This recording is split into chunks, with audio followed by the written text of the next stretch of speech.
Alright, picture this. I'm on flight 312, Delta Skyways, headed to Seattle, settled into my first-class seat. 1A, just scrolling through my phone, minding my own business. When this flight attendant, let's call her Karen, leans over with this tight-lipped smile and says, "Sir, you need to move to the back. This section's for premium passengers only." I'm in a beat-up hoodie, jeans, carrying this scuffed-up leather bag. Nothing flashy, but man, the way she said it, like I snuck in or something, hit me like a punch. I hold up my boarding pass, cool as ice, and say, "Seat 1A, first class, paid in full." Her eyes narrow, like she's sizing up a con artist, and she snaps, "That's gotta be a glitch. Let me see your ID." By now, half the cabin's got their phones out, filming, tweeting. Some guy at Cloud Chaser is already blowing up X with Delta drama alert. Black guy in first class getting grilled. Karen's colleague, Mike, saunters over, whispering loud enough for everyone to hear, "Got a problem?" Karen's all, "This guy's confused about his seat." Confused? I'm buckled in, bag at my feet, ready to fly, but to them, I don't look like first class. I pull up my phone, show her the digital pass, clear as day, first class, booked a month ago. This old dude in 2B, all tweed and entitlement, leans in and goes, "Son, just take your real seat. Don't make a scene." Karen nods like he's preaching gospel, saying, "Yeah, mistakes happen when folks aren't used to booking premium." The shade in her voice, man, it's thick, like she's already decided I'm a fraud. I'm keeping it together, but inside, my blood's simmering. I reach into my bag, pull out my Delta Elite card, 250,000 miles, diamond status, 5 years running, and slap it on the tray table. Karen barely glances at it, smirking.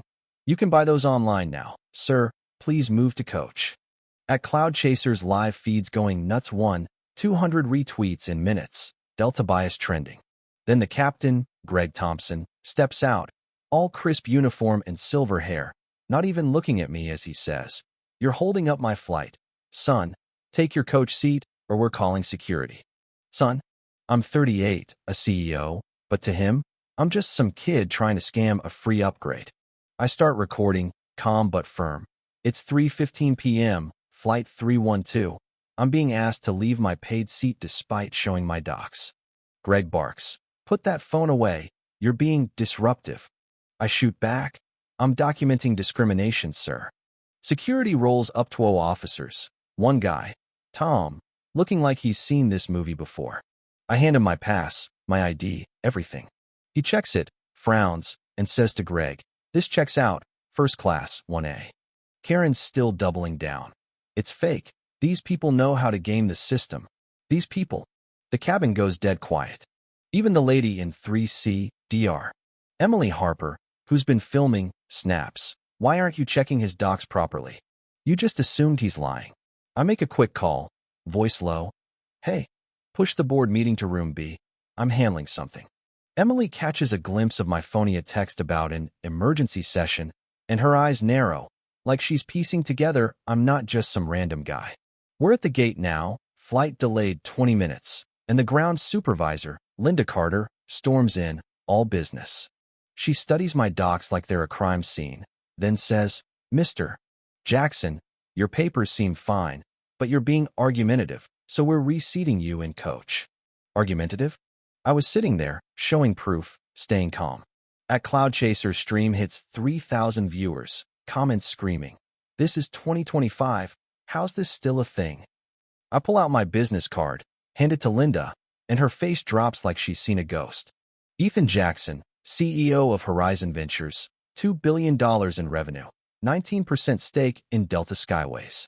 The crowd gasps. Emily whispers, "Oh damn." The guy in 2BS Googling me, muttering, "Holy crap, he's not just rich, he owns part of this airline." Linda's radio crackles, "Delta HQ, priority call."